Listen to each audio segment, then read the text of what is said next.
pleasure and honor to be here. And wow, what a range of perspectives and topics that have been discussed already today.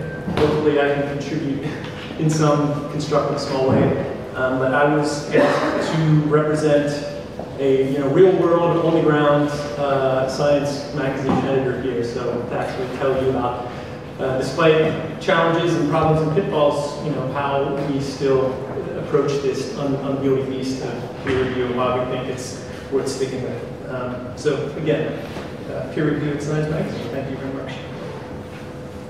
First, I just want to, for those of you who may not be too familiar with who we are, just wanted to give a few slides of background. Science Magazine is published by a membership society, the American Association for the Advancement of Science, AAAS. We are very old general scientific society, the largest general scientific society in the world. General meaning not specific to any one domain of research.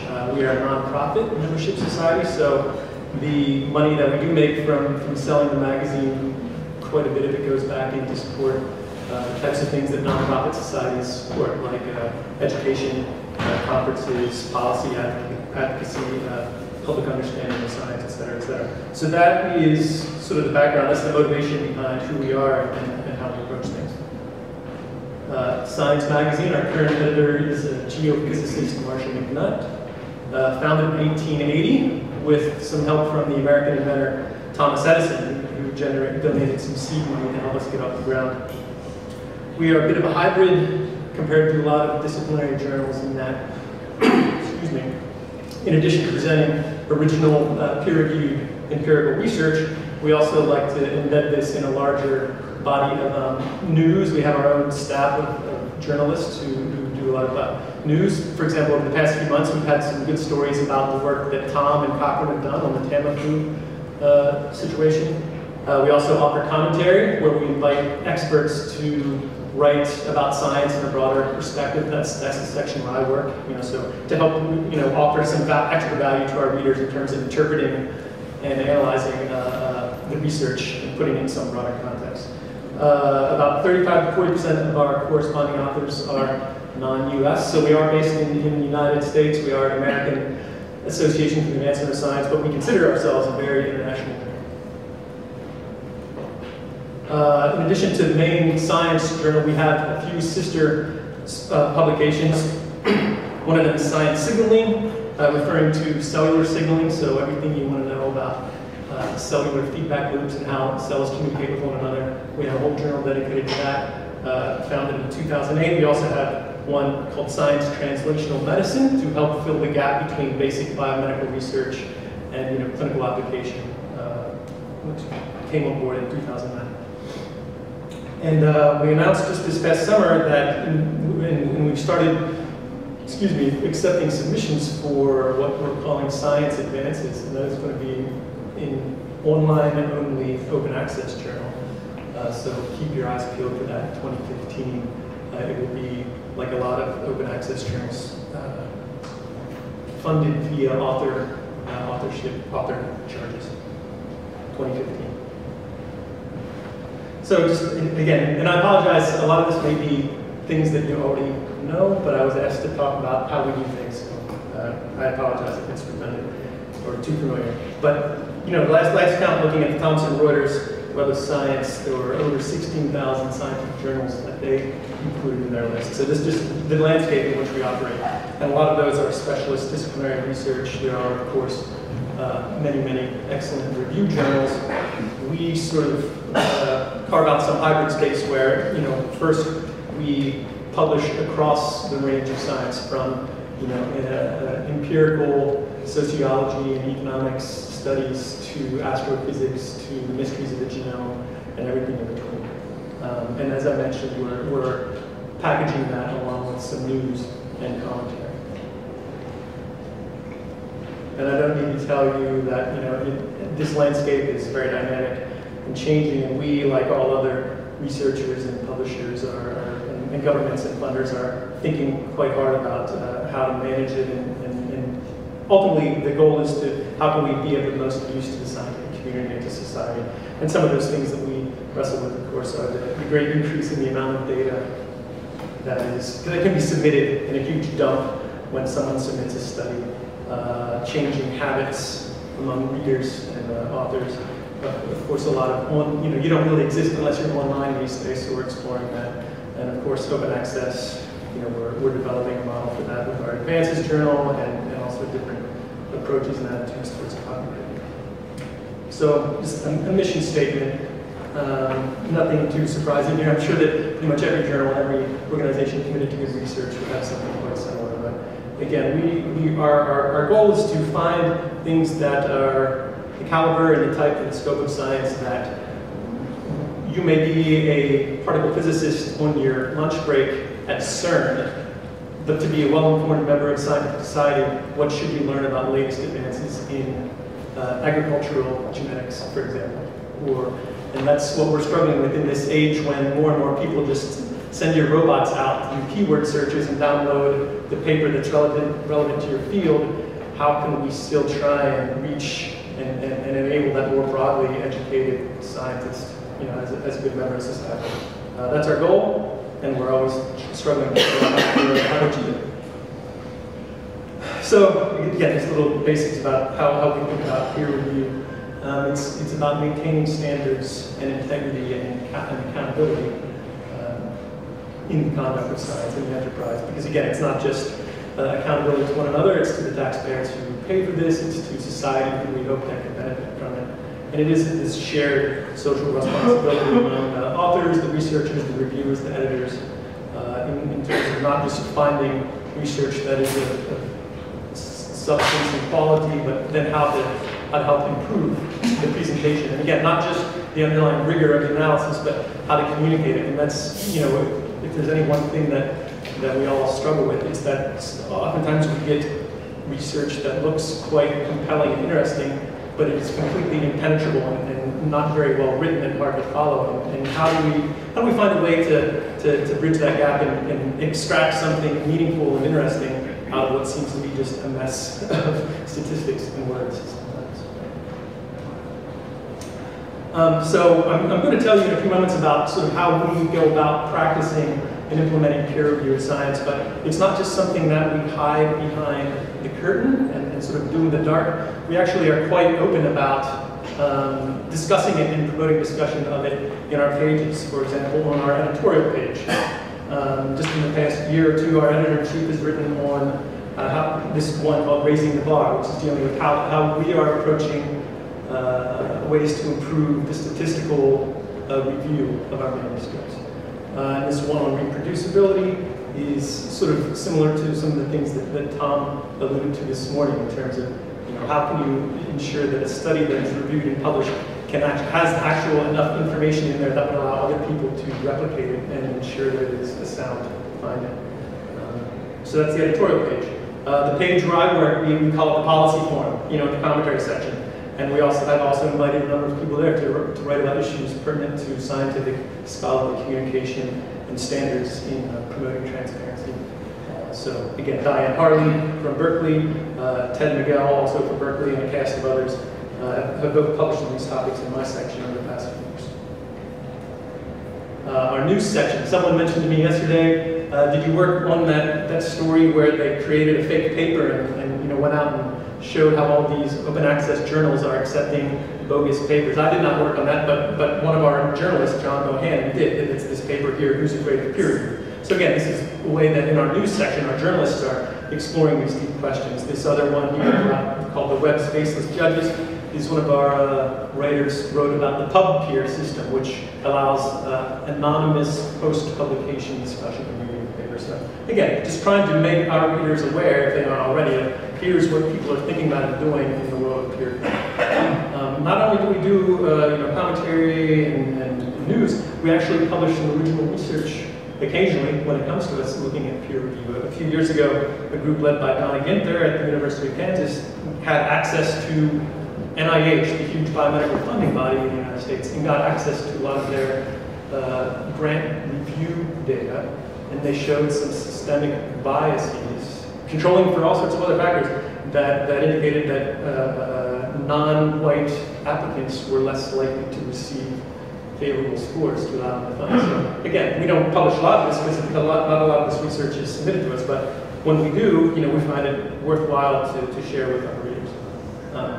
And occasionally, we actually compile a lot of content from our research and news and commentary pages, and we make a concentrated special issue focusing on such issues. So this one here on the left, Communication in Science, we published about a year ago, and I encourage you to read it if you're interested in these topics. And it, again, featured, that's where the Who's Afraid of Peer Review news story appeared. So the issue on the right was a few years ago, focused on issues in data replication and reproducibility.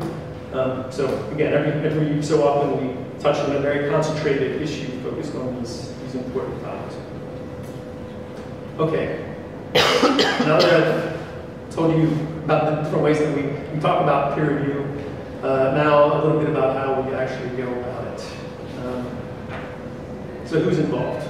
Internal editors like me, then we have an external board of reviewing editors who I'll talk about in a moment, and then of course the referees. So the editors, these people listed here on the left, it's people like myself. We're PhD trained, postdoctoral trained in a range of fields, and our job is to stay abreast of the literature in the field and to go to conferences and engage with the field. So it depends on who you ask. We often get criticized as not being scientists and being pencil pushers, and everyone's free to their opinion, but I would argue that these are some of the smartest people working in their field. They might not be at the bench, but they know what's happening in the literature, and they know what's happening before things even hit the literature. So I'm a believer in that. I've drunk it for Then on the left, on the right side here is a partial list of our board of reviewing editors. These are around 200 people, experts in the community in various topics, various range of topics, and we recruit them to help give us some quick sort of triage feedback on a range of topics. Again, a little over 50% in the US, a third from Europe and some from Asia, and spanning all the topics that we publish: biosciences, physical sciences, social and behavioral sciences. So we were talking at lunch. I was fortunate to engage with quite a number of distinguished and very intelligent people on the board. The late Eleanor Ostrom, Nobelist from the University of Indiana, was one of our board members for quite a while, and she would give us, again, a lot of feedback on manuscripts and authors and topics that we ought to be pursuing, and she would suggest referees. Another member of our board is Helga Novotny, who until recently, I guess, was head of the ERC here in Europe, so high-level science policy position. And what we ask of these experts is to sort of, we send them manuscripts, and we ask them to give a very quick sort of 48-hour turnaround in terms of, does this sort of pass a basic sniff test?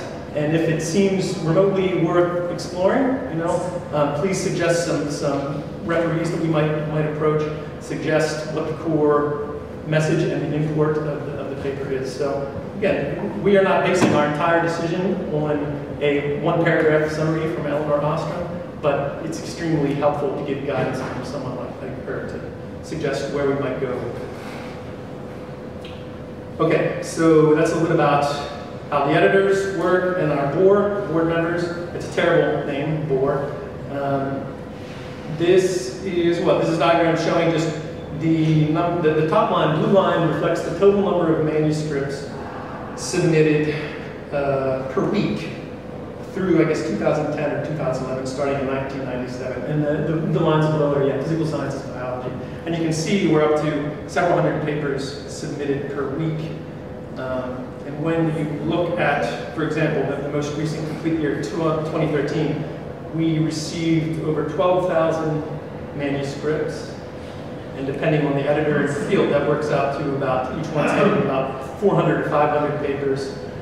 Of those, about a quarter we do not send to our board because either they are so outlandish and poorly written and non-intelligible that we just triage them immediately, or on the other hand, they may be papers that we very actively recruited and we think are very promising, and we can just skip right to external peer review. But again, we send about 2/3 to our board members. We send about 1 out of 5, 19% to review. And then when all is said and done, we publish 6%. And again, one of the things that we really promote in our journal is that we don't waste our time, we don't waste reviewers' time, authors' time. We try and get these papers in and out as quickly as possible, and from submission to accept, we're under 100 days. How do we go about selecting referees? It's probably not a surprise. Any of you who work for journals would probably say the same thing. The editors have a great experience in this area. We listen to our board members. We have extensive database of people who have authored and refereed for us in the past and submitted papers. We, like everyone else, we use all the web tools to search for people. Authors are allowed to suggest or exclude people. Again, we don't let them tell us who to have review the paper. That would be ridiculous. But again, it helps get us on track in terms of how they're thinking about where this work fits in the broader field. And we approach people at various experience levels, backgrounds, institutions, nationalities, etc. What are some of the things we ask of them? Give us a brief synopsis. Analyze the quality, the design of the experiments. Tell us whether the evidence supports their argument and interpretation in a valid way. Help us determine how this work is similar to or different from other similar work in the field. And tell us why in this field, and perhaps across more fields broadly, why is it that this is noteworthy? Am I going too fast? Everything, can you hear okay? Good. Again, some other things more specifically in terms of actually implementing this. We ask referees, in addition to writing their written summary, we ask them to check some boxes. Is it excellent and exciting, down to mediocre, poor, and everything in between? And then recommend what you should do with it. And in addition to providing anonymous comments back to the authors, they are free to provide comments directly to the editor. For example, if they suspect some foul play or some other ethical issues that they're not comfortable with airing directly to the author.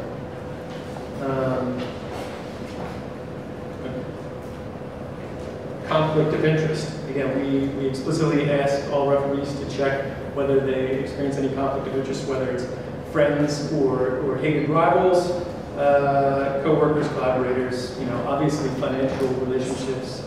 And frankly, if you find yourself in a position where you have never been able to swallow someone else's theory and you can't even give it the time of day, then we probably don't want you. And again, this is, like a lot of things in this process, we're relying on people to be forthright. And if people don't want to be forthright and tell us about this, but they actually harbor these deep resentments, then oftentimes we're able to sort of read between the lines and piece things together, but again, we do still depend on the forthrightness of the participants in the process.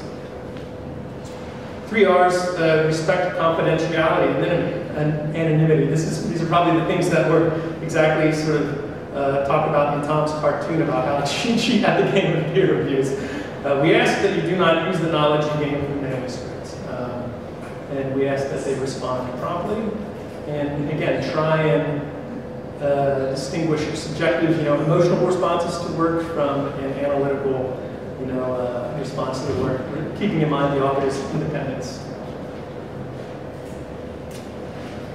Again, some basic things that we understand to be, and based on counsel and science editors' statements, some fundamental peer reviewer responsibilities toward authors, providing written unbiased feedback, and not just saying whether it's good or not, but to document the basis for the opinion, because not only do you, it's a courtesy, not only do you as an author want to understand the basis for this, but if we get conflicting, and this is what I always tell referees, is, it's a very good chance that someone else will come back with a completely different opinion for you, and if they write 4 paragraphs telling me why I should or should not accept something, and you write 2 sentences, how am I supposed to make sense of one versus the other? So to help just articulate the basis for the decision. Something I mentioned earlier, the strength of writing. It's not just about, particularly since we are aiming for a general audience, writing across scientific fields, we're always trying to find this balance between how much jargon makes sense versus just get to the point and state things as plainly, clearly, and succinctly as possible. It's easier said than done.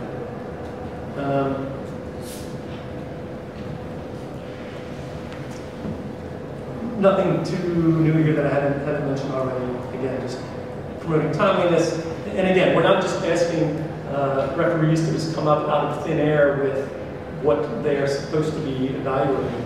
We do give them these criteria, in terms of novelty and impact and whatnot. Now, how they interpret novelty within a field or interest across fields, we can only go so far. But it's not a total blank slate that we ask them to do. Okay. And again, as I mentioned earlier, we do also encourage them, and we ask them to note to us, and if they're not comfortable doing it in comments to the author, to let us know, whether they suspect there is some sort of fraud or ethical concerns in terms of how some subjects are treated. Some years ago we received studies, I think, where it was some sort of sociology or psychology experiment, I believe in China, and I think there were some concerns about whether the experiments may have been done on prisoners. Those things happen sometimes. Conflicts of interest. The ideal referee, surprise, surprise. Good judgment, being very fully familiar with the literature, having reasonable expectations and high standards, but again, able willingness to learn from the author and able to articulate the reasons for their decision. How many referees do we typically use? Again, I borrowed this slide from a colleague, and it said, up until recently, 2 was the norm. Ever since I've been there, I've usually done 3. So I can triangulate. And a lot of this has to do with, we receive more interdisciplinary papers, and we have to get people to evaluate one specific component of the paper. We have a lot of supplementary material that is posted online, that's sort of the underpinnings for a paper. We get referee disagreement, or sometimes the reviews are incomplete. In order to get those 3, we may have to approach 2 or 3 or 4 times that many people.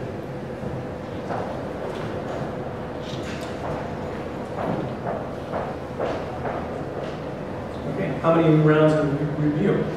We typically don't need more than 1 round of review to determine whether a paper is not really a good fit for us. So 1 round. Quite often, when we do leave the door open to revision, it is because referees will encourage us to revise and resubmit and re-review. So, when a referee is explicitly coming to us and saying, we think this is very promising work, but there's some parts that are puzzling and need to be worked out, then we certainly acknowledge that concern and we ask them to take another look at it. Some of the main general principles that we use in selecting papers, again, the quality of research, but also the scope, the interest, and novelty. And again, this is a gray area. Some papers that we publish are much more broadly interesting than others. Some may be more considered incremental within their field, but it's an important increment. So, but in general, these are the targets at which we aim, and the goals to which we aspire. Is it more than incremental? Is it showing some sort of different way of approaching a problem? Is it answering some question that has been around for a long time? Does it have an important application, such as understanding decoding the maze genome? Common reasons for rejecting a manuscript. If the advance is considered a clear advance, but somewhat more incremental rather than truly path-breaking. We get a lot of things that are extremely interesting, and referees will say it's a fascinating paper, but it belongs in the journal of, research policy or energy policy or nature climate change or fisheries management or something. So it's extremely important within a field, but there are concerns about whether it's something that would appeal to that particle physicist on his lunch break at CERN. So again, that's the goal. Obviously, as with any journal, if the evidence and the arguments do not fit well together and are well interpreted, then there's not much hope. Referees can differ. Of course they do. It's a human enterprise. Why would we expect anything else?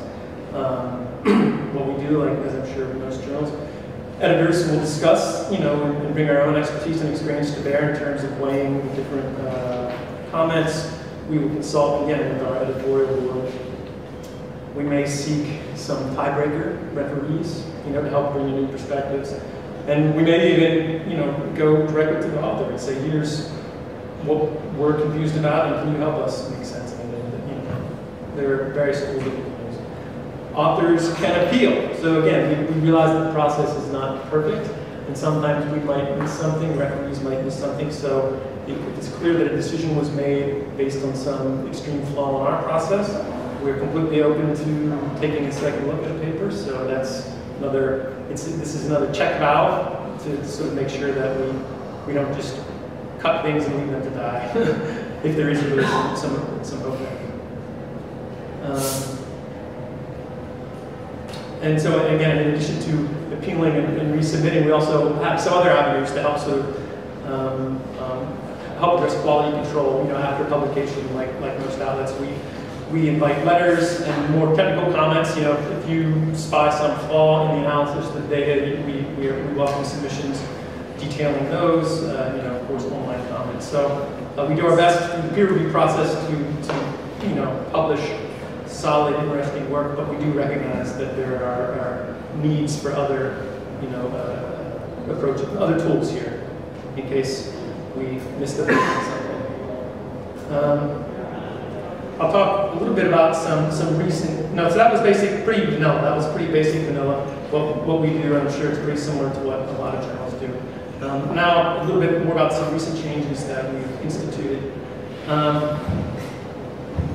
In order to ensure that authors, you know, all authors, particularly with author rosters getting pretty enormous in some fields. You know, it's not uncommon to get papers from a genetics paper that has, you know, dozens and dozens and dozens of authors on it. To make sure that all authors are in agreement with the actual publication, we do have automatic notification that to people that, just in case you were wondering, you are listed as an author on this paper and you need to confirm that you approve of being on this paper.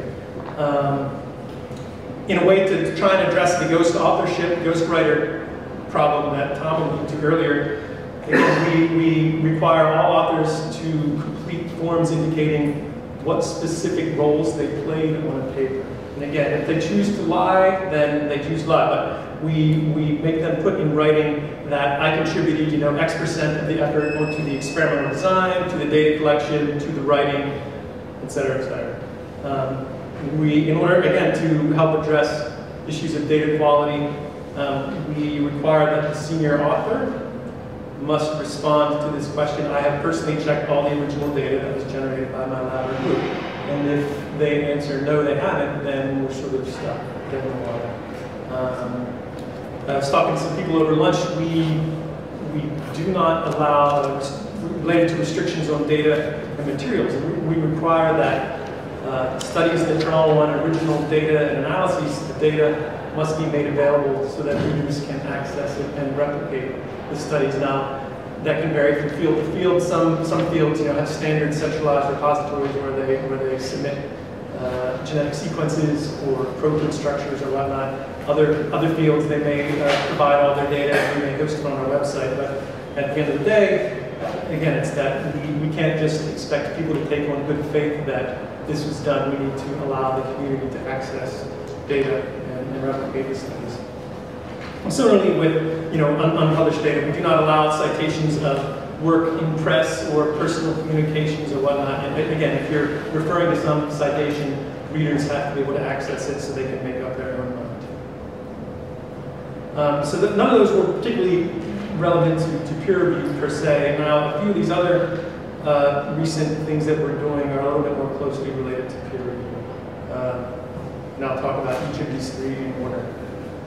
This, what we call, as I mentioned earlier, we have this external board of reviewing editors, and we realize that as papers get larger and more complex, and we have more and more data, and sophisticated statistics brought to bear, we are at risk of missing things, and so we've expanded our board as of this July to strengthen the representation of pure statisticians on the board. So again, these are people to whom we go for like some first round basic thumbs up, thumbs down evaluation of the paper, and then more importantly to recommend, yes, the statistics here look pretty basic, I don't have too many concerns, or no, these people are using some very sophisticated approaches, and I recommend you approach the following several people for an in-depth evaluation. So that's one way that we're trying to strengthen our peer review process through the statistics board.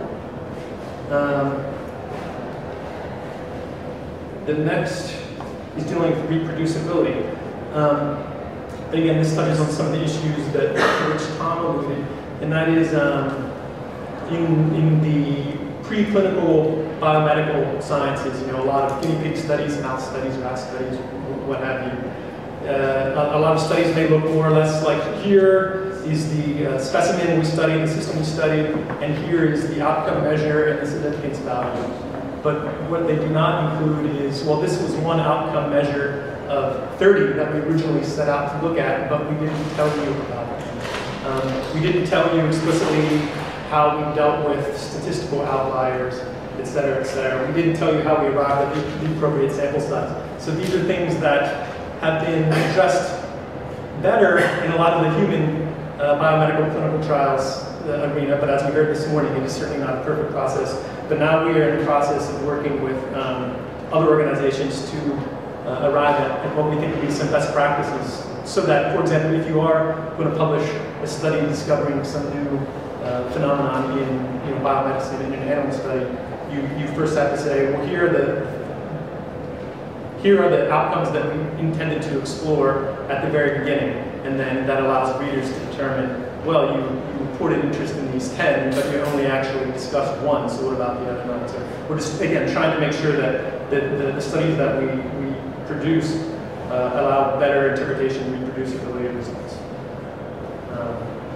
And this is an announcement just made in the past year. We actually haven't arrived at a full policy announcement for that yet, but again, it is in the works. And hopefully we'll have something to say soon and some explicit marching orders. And then one of the third sort of innovations we'll talk about is something we're calling cross-review. And it goes like this.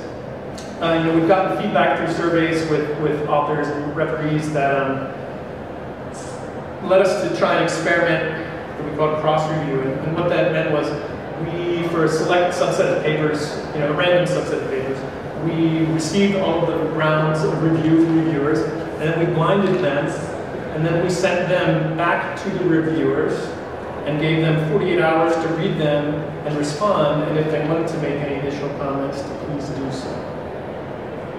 And what we found was the following, that from the editor's perspective, in about 28% of the cases, it seemed like it was a relatively unnecessary exercise to go through.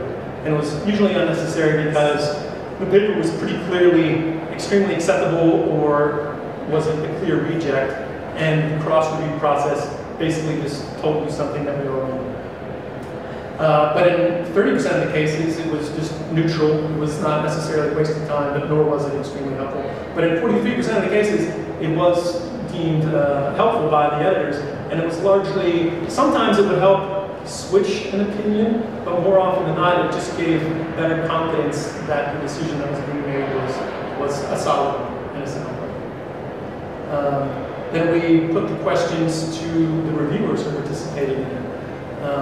And again, on a scale of 1 to 5, where 5 was the best, highest rating, 62% of them rated as 4 or 5 that this process had a positive impact on the review process in general. 63% of them rated as 4 or 5 that the impact was explicitly important on the fairness of the process. About 2/3 of them thought that they found the other reviewer comments informative, but the next numbers say that very few of them said it changed their opinion whatsoever. So it was more of a calibration exercise. It didn't actually change anyone's mind, but it did help them say, oh yeah, well this represents the range of opinion on this topic, and this helps me put the topic in context. So, but it was still deemed helpful. And 81%, 4 out of 5 of these people said that they would want this to be a routine practice at science. So, of course, after doing this experiment and listening to these people, we decided that is going to be part of our standard process. So now that is how we treat every manuscript at the journal. So it provides additional support when we're making decisions about whether to proceed with the paper or not. On a few occasions, it helps us deal with split decisions. It's not always useful. If you have a paper that looks purely like a real landslide breakthrough, you might not get a whole lot more clarity on it if you send it across for review. But perhaps more importantly than any is that it promotes some transparency in the process, and that's extremely valuable. And again, it provides an educational sort of calibration opportunity for referees and editors alike. And, you know, even though it's still an anonymous exercise, it still hopefully will carry some weight in terms of ensuring accountability on the part of the reviewers. And again, what would we expect? We did do surveys with the authors of accepted papers, so of course it's not a total sample, a survey of everyone who submitted, but of the people who did publish with us, fully half of them said they were quite pleased with the peer review and editing process. And you know, these, like everyone, these are our customers. We're trying to help them communicate. So if they're not happy, then we're doing such a role. Full 75% rated the quality of the reviewer comments as being helpful, more than mediocre, more than marginal in terms of how much it helped improve the quality of the paper. And again, the horn of my hardworking colleagues. The authors also recognized that the editors provided some value in helping interpret and guide the referees' the recommendations. So it's sort of a teamwork process. And again, just a few other measures. They were quite satisfied in the speed of the handling and the thoroughness of the reviews and the quality of the guidance compared to other journals in which they published in the next year. So again, it's not a survey of rejected authors or revised or resubmit authors, but it still is, it's helpful to us.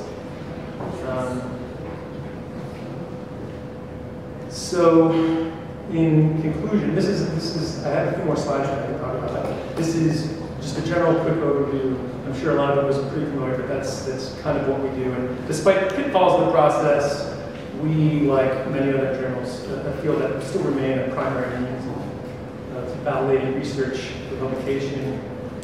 And recognizing these pitfalls is the key to actually helping address them and improve the system. So that is all that I have to say. As a representative of science, talking about what we do there. In the few minutes I have remaining, I was invited to sort of talk about some things that I find interesting and challenging in the field and seem to be relevant to the types of things that we're talking about here. And again, from this point on, this is not representing official Science magazine policy. This is just me as someone who finds these things fascinating, saying, I think it's fascinating. What do you guys think? Let's talk about it. So, as I mentioned, the article that was written last year by John Gohan, who's afraid of peer review, and it's this issue of open access journals that charge publication fees to authors, but how much are they actually ensuring the quality of the review, or how much of it is a money-making scheme? I don't have the personal answers to that, but I mean, open access is a very promising and good goal to pursue. We all agree. Whether or not we have the one true best model to make that happen is open for debate. And this is just one example where someone wrote on our pages about one of the things we need to keep in mind. Another issue, again, an article to which I alluded is this article focused on the PubAppear process website, but there are other models around where there is anonymous post-publication review, and there's a lot of value in that. But as we all seen in any domain corner of the internet, all it takes is one or two trolls hiding behind some anonymous moniker to really consume sometimes hijack and sidetrack conversation. And again, that's not inherently a bad thing, but again, it is something to think about. And as we explore these different models for evaluating quality and rewarding people and recognizing people for their contributions. One thing that I find is interesting, I'm not sure how much you can follow this, but it's the lead author is Yuri Simonson from the University of Pennsylvania, and they're looking at this issue of Peaker, where they showed that, let me make sure I get this right. So they look at the distribution of p-values in a broad range of reports on a certain topic, and they show that you know, if it were truly a novel, real finding, you would expect to see a certain distribution of p-values, yet in many cases the p-values hover very close to 0.05. And what does that suggest, again, in terms of publication bias and student publication and reporting? So, again, I'm throwing this all out there. I don't know if this is appropriate, but are these the kind of things you guys think about or talk about? Or, these are the kind of things that we talk about. We don't necessarily know how to make the mechanisms of Science Magazine address all these, but these are certainly things that we talk about.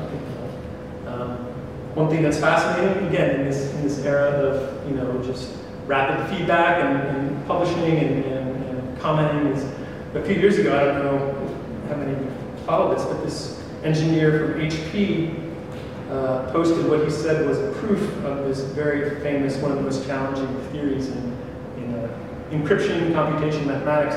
And within a matter of days, the community pretty much came out and said, no, you haven't.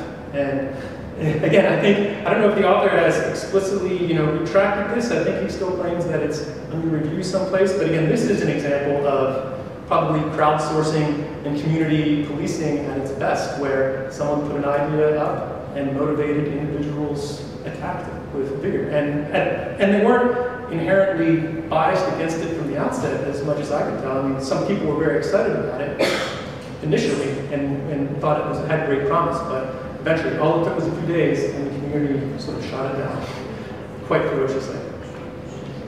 Another thing that some journals are trying, that was referred to earlier today, of course, is a double-blind peer review. We don't do that for a number of reasons, but you know, I know that some of the Nature journals and several other journals are trying it as well. Again, I just want to make clear, I'm not, you know, endorsing anything here on behalf of Science Magazine. I just wanted to stir the pot a little bit, and you know, again, these are some things that I like to think about in the context of my job. There's a lot of promising new models out there. Obviously, I know one of the people who worked for many years at Public Library of Science has gone off with some others to start this new journal called PeerJ, in which the publication model, I believe, is rather than having to pay for subscription, the results are all open access and free. Payment is done by the author, but rather than paying for every paper you want to submit, you pay just a one-time flat fee, basically by lifetime membership to publish in this journal. So, interesting. Another issue, I think it was covered in Science or Nature or both, is this whole Episciences project, in which they recognize there's an abundance of preprint servers, you know, like the Physics Archive being perhaps the most famous. But these are, you know, preprint servers for dissemination, but they are explicitly not, you know, formal peer review outlets. But a lot of smart people said, well, what if we would basically create technologies that would scour these preprint servers, pull the papers in, and we could independently amass our own peer review on it, and then sort of report back to the servers. So it's sort of building on the preprint infrastructure and then building a sort of epi layer of peer review on top of it. So again, another model. Stay tuned and see what's working. Another project that I find is quite fascinating, again, is the Reproducibility Project focused on psychology. It's led by Brian Nosek, who's a social psychologist at the University of Virginia, and he, much like Tom mentioned in medical clinical trials, recognized that there are a lot of seminal social psychology studies that may not necessarily hold up under attempts to replicate. And he has amassed a group of collaborators. And again, it's an open organization, so people can just you know, ask to be part of the group. And what they're setting out to do is systematically replicate some of the top, you know, 10 or 20 studies from a range of journals in a given year. And if I understand correctly, one of the interesting models that they're proposing is, rather than have these papers be published through a typical sort of review process, what they are instead proposing is they will go to a journal and say, here is the method that we're trying to approach, the method that we're using, the goals of the study, set everything out ahead of time, and say, do you find this approach acceptable? And if it is considered to be an acceptable, rigorous design, then the journal will say yes, and we will publish it regardless of what the result is, whether it's confirmation or refutation of the result, because the important thing is that you're following the procedure. We don't, and again, it's a way to address publication bias. So interesting model. And some of this work is ongoing and to be published pretty soon, I think. How am I doing? Should I wind down or keep rambling? One paper I think I mentioned to you last night on the way to work. It came out this summer from Raj Chetty and Emmanuel Saez and Laszlo Sandor in the Journal of Economic Perspectives, and they did an incentive design, an experiment with some economics journals to look at how different incentives can lead to different behavior on the part of referees. They didn't get so much at the quality of the reports, other than to show by some measures that these did not degrade the quality of the reviews, but this is looking at time to turn around, and basically using cash incentives versus social incentives, i.e., publishing the time to review and sort of shaming you into being a slow reviewer. So again, there are some people out there doing rigorous empirical work looking at the peer review process.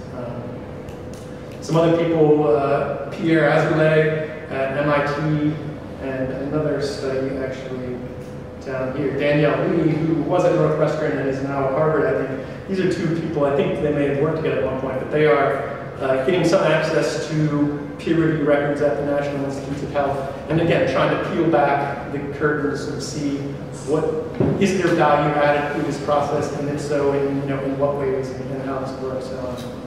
Anyway, like I said, these last 10 minutes were just things that I find interesting, and I want to stay tuned and keep an eye on over the years. But I guess I'll just wrap up. So thank you very much.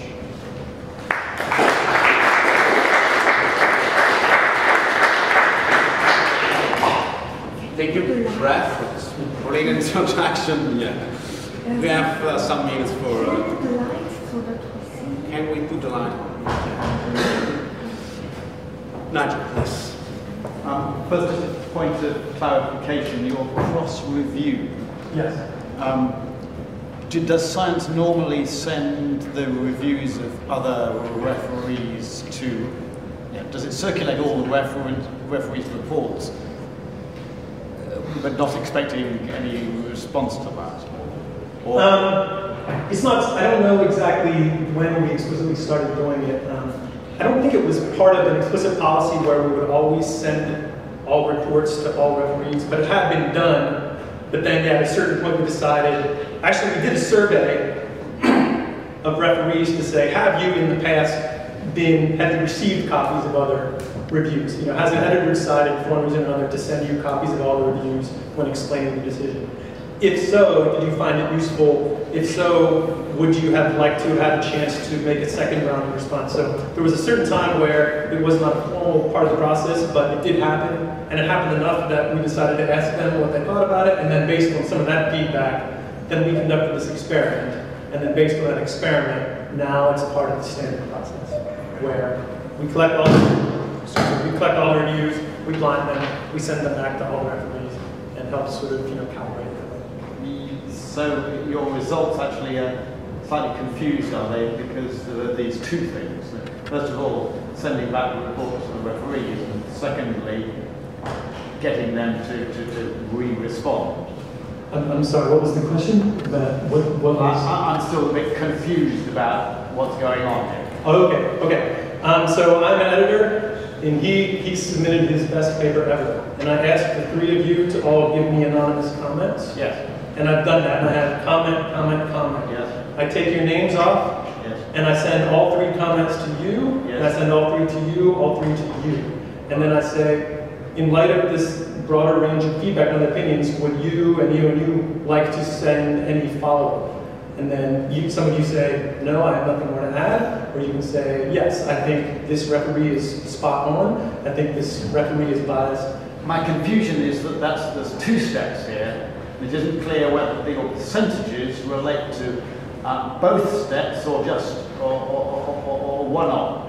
The two steps are send back the anonymous reports. Mm-hmm. I'm sorry, what percentages? Oh, I'm sorry. Sorry, are the acoustics not good here? No, I just don't, what percentages, maybe we can talk about that. Yes, that's right. That was just about a piece of information. The question I had was that increasingly I'm being told that the journal doesn't in fact matter very much, because people find articles using Google or Google Scholar, and so whether they never actually land on the front page of Science. Sure. And I wondered whether that had an important effect on your processes. In important effects in what way? I mean, as I mentioned earlier, part of our whole motivation for what we do is that we try to make a publication every week that will be of value to people within their field, but we have a firm belief that regardless of whether you are the leading geneticist in your field, it behooves you to know a little bit about what other people in material science are doing. It behooves you to know a little bit more about the policy underlying all this, which is why we package it with this broad range of research and with news and commentary. So that's our goal, and that's why we think, so yeah, that does bother us quite a bit. We don't necessarily know how to achieve our goal of exposing people to a broad range of things if they're just sending a robot to pluck a piece of paper. So it's very concerning to us. Okay, next is Kalpana. Simple question. It seems like so much of this is passive knowledge, just the things you're surfacing. And this is why it makes it so hard to train junior scholars or students in doing good peer review. Do you know if anybody has developed, say, online modules or even a MOOC that, or, what kind of substantive training, if any, is going on around how to do peer review? I do not know systematically. I know from my end, I just had mentors who saw that, and that happens quite a bit. It doesn't happen all the time, quite regularly. We get requests when we approach someone in review, would you mind if I let one of my colleagues or my students read this with me and we will work on the report together? So that does happen. But as far as people saying, yeah, this is great because we have a course explicitly designed for this, I don't know. Just wondering. Tom? Brad, thanks very much for your talk. Two quick questions. Do you cross-reference with ProPublica but for docs, checking conflict of interest statements and disclosures? First question. Second question, once you've had your preliminary sniff, as you called it, and you ask for referee's nomination from the potential authors, how do you deal with people who say to you, not him, he's a bastard, or when you actually got an potentially adversarial referee, do you choose him as an adversarial referee, as an extra option, or not? That's a great question. It's sort of a judgment call. It's up to discretion, because if someone basically says, "I am proposing to, completely change the way we think about phenomenon X, but please do not ask the person most associated with phenomenon X," that's kind of it's a risk. Maybe you can get into a turf war very quickly, but if the world's recognized foremost expert on the topic is this person, you can't necessarily just say, oh, this person is afraid of what they might think, therefore we can't ask that. But at the same time, we have to be respectful if there is some bad blood that might lead to some irrational, emotional bias on one hand or the other. We have to keep that in mind. But another thing that we also do is you might approach that person and you might get comments from them, but in the back of your mind, you know that there might be some personal baggage or bias. And again, that puts a lot of the burden on us and to say, oh, this person is foremost expert in a topic, but if they're using curse words and they're being extremely inflammatory in their review, maybe it's clear that some emotion is way through. So again, from my own experience and talking with colleagues, it is not the case that we would just explicitly do whatever the author tells us in terms of finding referees, but we also need to be sensitive to these sort of things. As far as cross-referencing with other sources, I plead ignorance and I can get information on that. Sorry, ProPublica, Pulitzer Prize-winning website that has a spin-off, which is Docs, which has got tons of information on how much people get from lecturing and so on, doing studies from far. Yeah, I'm not aware of that. But it is a US base, so you wouldn't... Yeah, ProPublica I'm familiar with. I'm not familiar with the explicit database you're talking about, but again, I don't know that we do that. It does not sound familiar. Yes, the next one is Elise, then you, then Jones. Do you remember in the last 10 years a paper you have rejected, meaning science has rejected and became an important part of science after? Absolutely. You know, that's another thing. It's part of the fun of the job is that we make decisions on things and we see them turn up in other outlets. You know, I'm not going to discuss what we may have rejected, you know, because it's sort of a closed door thing, but we certainly keep tracks on that, and that helps us calibrate in terms of, oh, our judgment was a little bit off in terms of what we thought was of value to the field or would stimulate discussion. And other times, you know, frankly, we see things that get published elsewhere that we decided not to pursue, and we say, good luck, we still didn't want that paper, so it happens. But yeah, we certainly miss things that in hindsight we might have wanted to pursue. Yeah, I wanted to ask how many articles are exposed that reviews later that it was not correct analysis or study. So how many reviewers are, I don't know, per year or per 10 years? And what happens to the reviewers that were involved in this assessment of the article to be published?